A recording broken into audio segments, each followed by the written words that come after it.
श्री स्वामी समर्थ. बुधवारी आली आहे परमपवित्र गुरुपौर्णिमा आणि या गुरुपौर्णिमेला तब्बल 56 वर्षांनंतर दुर्मिळ असा शक्तिशाली राजयोग जुळून येत आहे. त्यामुळे या दिवशी फक्त एक नारळ योग्य ठिकाणी अर्पण केलात तर ब्रह्मांड नायक स्वामींच्या कृपेने नोकरीतील अडथळे दूर होतील, विवाहाचे योग जुळू लागतील आणि व्यवसायात भरभराट होईल असे शास्त्रात सांगितले आहे. हा उपाय कसा करायचा, नारळ नेमका कुठे अर्पण करायचा आणि कोणत्या वेळेत करायचा याची संपूर्ण माहिती आजच्या व्हिडिओमध्ये मी तुम्हाला सांगणार आहे. तसेच एक असा शक्तिशाली मंत्र देखील तुम्हाला सांगणार आहे ज्यामुळे तुमच्या मनोकामना पूर्ण होतील. त्यामुळे हा व्हिडिओ शेवटपर्यंत नक्की पहा. नमस्कार प्रिय बंधू भगिनींनो, तुमचा येणारा प्रत्येक दिवस सुखात, ऐश्वर्यात आणि निरोगी जाओ अशी मी स्वामींच्या पवित्र चरणी मनापासून प्रार्थना करते. मंडळी, यंदा बुधवारी आलेली ही पवित्र गुरुपौर्णिमा आपल्या प्रत्येकासाठी अत्यंत शुभ मानली जाते. आषाढ महिन्यात येणाऱ्या पौर्णिमेला गुरुपौर्णिमा म्हणून ओळखलं जातं. यंदाची गुरुपौर्णिमा अनेक कारणांनी अत्यंत खास आणि दुर्मिळ मानली जात आहे.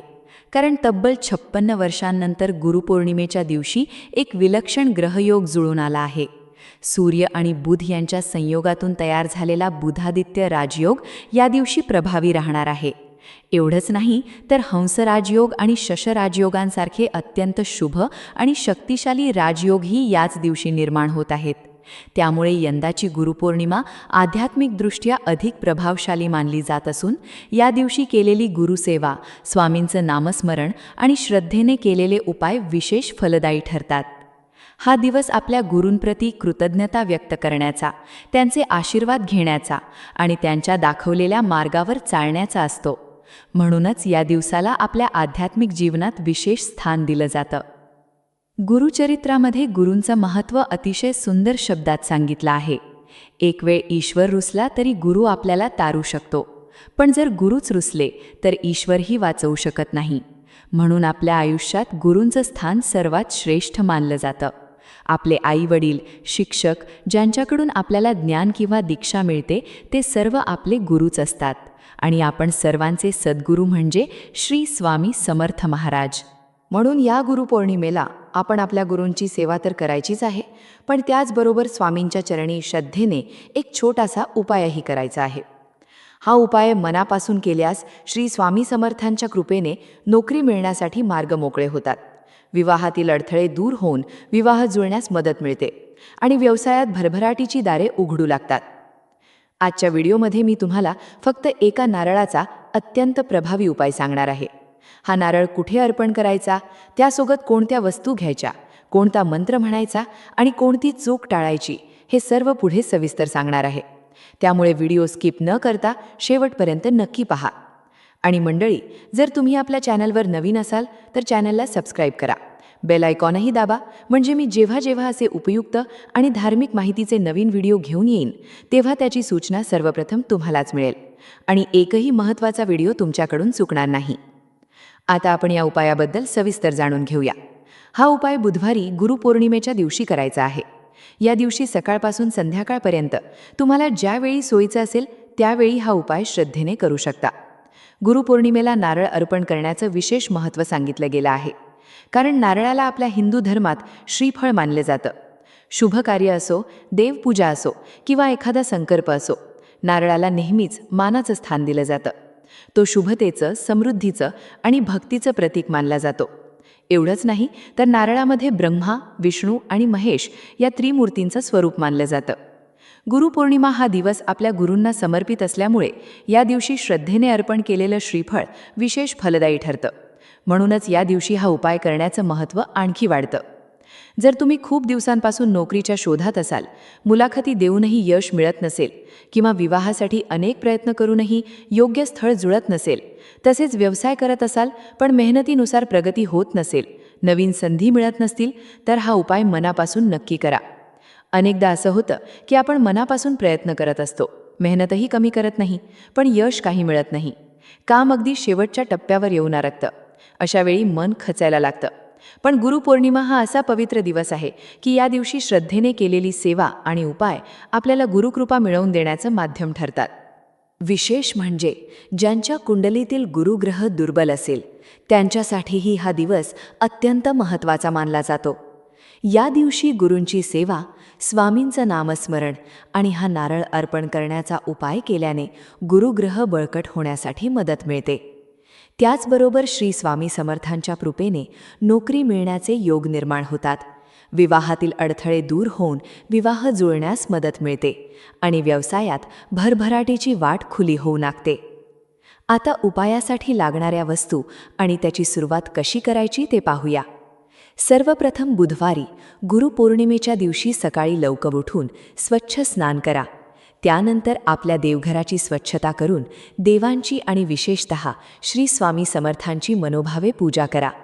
जर तुमच्याकडे स्वामींची मूर्ती असेल तर शक्य असल्यास अभिषेक करा आणि फोटो असेल तर तो स्वच्छ पुसून त्यांना आवडणारी फुले, धूप, दीप आणि अगरबत्ती अर्पण करून घरातील वातावरण प्रसन्न करा.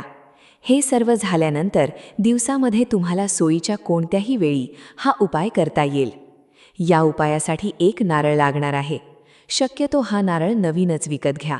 जर घरात आधीपासून नारळ असेल आणि तो कोणत्याही पूजेमध्ये वापरलेला नसेल, तसेच कोणाकडून भेट म्हणून मिळालेला नसेल तर तोही वापरू शकता. अन्यथा नवीन नारळच घेणे अधिक योग्य ठरेल. यासोबतच तुम्हाला खडीसाखर, एक पिवळं फूल, हळद, कुंकू, अक्षता, एक दिवा आणि एक तांब्या स्वच्छ पाणी घ्यायचे आहे. या सर्व वस्तू घेऊन तुमच्या घराजवळ जिथे औदुंबराचं झाड असेल तिथे जायचं आहे. अनेक ठिकाणी श्री स्वामी समर्थांचा मठ, दत्त मंदिर किंवा स्वामी केंद्राच्या परिसरात औदुंबर वृक्ष असतो.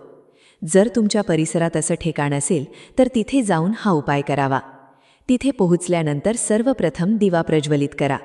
सोबत आणलेलं पाणी औदुंबराच्या मुळाशी श्रद्धेने अर्पण करा. त्यानंतर हळद, कुंकू आणि अक्षता वाहा. आता तुम्ही आणलेला नारळ त्या वृक्षाजवळ अलगद ठेवायचा आहे.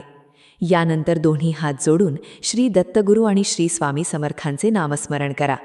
मन पूर्णपणे शांत ठेवा आणि आपल्या गुरूंची कृपा आपल्या जीवनावर राहावी अशी प्रार्थना करा. आता या उपायातील सर्वात महत्त्वाचा टप्पा पाहूया. औदुंबराच्या झाडाजवळ नारळ ठेवून नामस्मरण केल्यानंतर तो नारळ पुन्हा दोन्ही हातात घ्या. त्यानंतर त्या वृक्षाला 11 प्रदक्षिणा घालायच्या आहेत.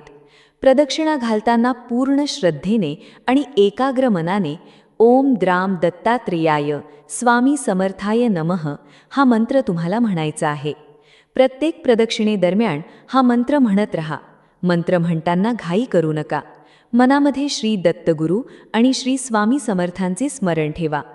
गुरुपौर्णिमेच्या या पवित्र दिवशी केलेलं नामस्मरण आणि ही सेवा अधिक फलदायी मानली जाते. 11 प्रदक्षिणा पूर्ण झाल्यानंतर तो नारळ पुन्हा औदुंबराच्या वृक्षाजवळ ठेवा. आता दोन्ही हात जोडून मनातील इच्छा स्वामींच्या चरणी व्यक्त करा. जर नोकरी मिळण्यात अडथळे येत असतील तर ते दूर व्हावेत अशी प्रार्थना करा. विवाह जुळण्यात विलंब होत असेल तर तो लवकर जुळावा अशी मनोभावे विनंती करा आणि व्यवसायात भरभराट, नवीन संधी आणि प्रगती मिळावी अशी ही प्रार्थना नक्की करा. औदुंबर वृक्षाला धार्मिक दृष्टीने अतिशय पवित्र मानलं जातं.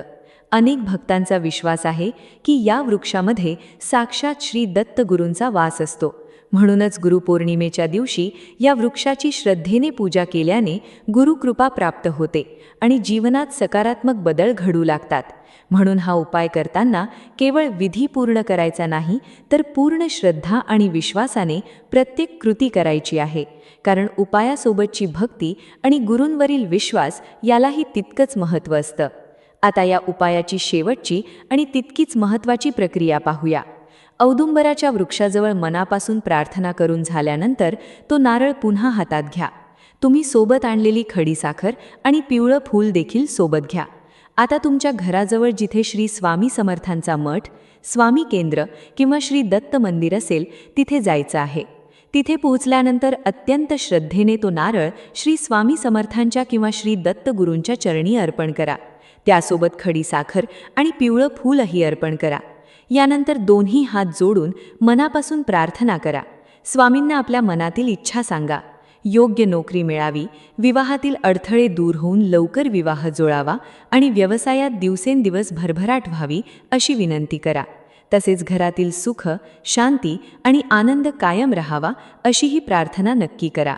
मंडळी, हा उपाय आकाराने जरी छोटा वाटत असला तरी गुरुपौर्णिमेच्या पवित्र दिवशी श्रद्धा आणि पूर्ण विश्वासाने केला तर श्री स्वामी समर्थांच्या कृपेचा अनुभव अनेक भक्तांना आला आहे.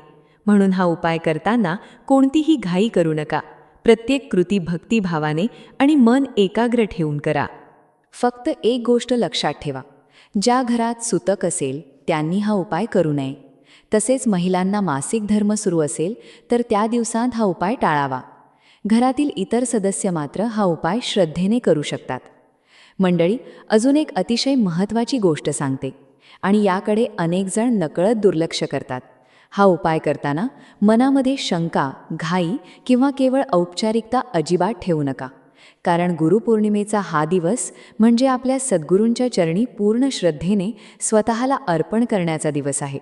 त्यामुळे प्रत्येक कृती भक्तिभावाने आणि विश्वासाने केली तरच त्या सेवेचं खरं पुण्य मिळतं. हा नारळ अर्पण करताना एक क्षण डोळे मिटा. श्री स्वामी समर्थांचे तेजस्वी रूप मनामध्ये उभे करा. स्वतःला त्यांच्या चरणी उभा असल्याची भावना मनात आणा. त्यानंतर तुमची इच्छा अगदी स्पष्ट शब्दांत स्वामींना सांगा. जर नोकरीसाठी प्रयत्न करत असाल तर तुम्हाला योग्य ठिकाणी योग्य संधी मिळावी, तुमच्या कष्टाला योग्य फळ मिळावं आणि अडकलेली कामं पूर्ण व्हावीत अशी प्रार्थना करा. जर घरामध्ये मुलगा किंवा मुलगी विवाहयोग्य असेल आणि अनेक प्रयत्न करूनही योग्य स्थळ जुळत नसेल तर त्या अडचणी दूर व्हाव्यात, योग्य जोडीदार मिळावा आणि लवकर शुभमंगल कार्य पार पडावं अशी मनोभावे विनंती करा. आणि जर व्यवसाय करत असाल तर व्यवसायातील अडथळे दूर होऊन नवीन ग्राहक मिळावेत, नवीन संधी मिळाव्यात, आर्थिक प्रगती व्हावी आणि व्यवसाय दिवसेंदिवस वाढत जावा अशी प्रार्थना करा. लक्षात ठेवा, प्रार्थना करताना फक्त आपल्या गरजा सांगायच्या नाहीत तर स्वामींप्रती कृतज्ञताही व्यक्त करायची आहे. स्वामी, तुम्ही आजपर्यंत माझ्यावर जी कृपा केली त्याबद्दल मी तुमचा ऋणी आहे. पुढेही माझ्यावर तुमची अशीच कृपादृष्टी राहू द्या असे प्रेमाने म्हणा. कृतज्ञ मनाने केलेली प्रार्थना अधिक प्रभावी ठरते. आणखी एक गोष्ट, हा उपाय करून घरी परतल्यानंतर त्या दिवशी शक्य तितकं श्री स्वामी समर्थ या नामाचा जप करा. घरातील सर्व सदस्यांनी काही वेळ नामस्मरण केलं तर त्याचाही आध्यात्मिक लाभ मिळतो. गुरुपौर्णिमेच्या दिवशी गुरूंचं स्मरण, स्वामींची सेवा आणि श्रद्धेने केलेला हा नारळ अर्पण करण्याचा उपाय यांचा सुंदर संगम घडतो. म्हणून हा उपाय केवळ एखादी इच्छा पूर्ण व्हावी म्हणूनच करू नका. तो आपल्या सद्गुरूंवरील प्रेम, विश्वास आणि समर्पण व्यक्त करण्याचा एक सुंदर मार्ग आहे. श्रद्धेने हा उपाय करा. श्री स्वामी समर्थांच्या कृपेने नोकरी मिळण्यासाठी मार्ग मोकळे होवत, विवाह लवकर जुळो आणि व्यवसायात भरभराटीची नवी सुरुवात होईल. पूर्ण विश्वासाने गुरूंच्या चरणी प्रार्थना करा, कारण गुरुकृपे इतकी मोठी शक्ती भक्ताच्या आयुष्यात दुसरी कोणतीही नसते. मंडळी, बुधवारी आलेली गुरुपौर्णिमा वर्षातून एकदाच येते. त्यामुळे या दिवशी स्वामींची सेवा, नामस्मरण आणि हा नारळ अर्पण करण्याचा उपाय नक्की करा. श्री स्वामी समर्थांच्या कृपेने नोकरी मिळण्यासाठी मार्ग मोकळे होवोत, विवाह लवकर जुळो आणि व्यवसायात भरभराट लाभो अशी मी मनापासून प्रार्थना करते. व्हिडिओ आवडला असेल तर लाईक नक्की करा. ही माहिती आपल्या मित्रपरिवारासोबत शेअर करा आणि कॉमेंटमध्ये भक्तिभावानं श्री स्वामी समर्थ अवश्य लिहा. चॅनलवर नवीन असाल तर सबस्क्राईब करून बेल आयकॉन दाबायला विसरू नका. चला तर मग लवकरच भेटू अशाच एका नवीन आणि उपयुक्त व्हिडिओमध्ये. श्री स्वामी समर्थ.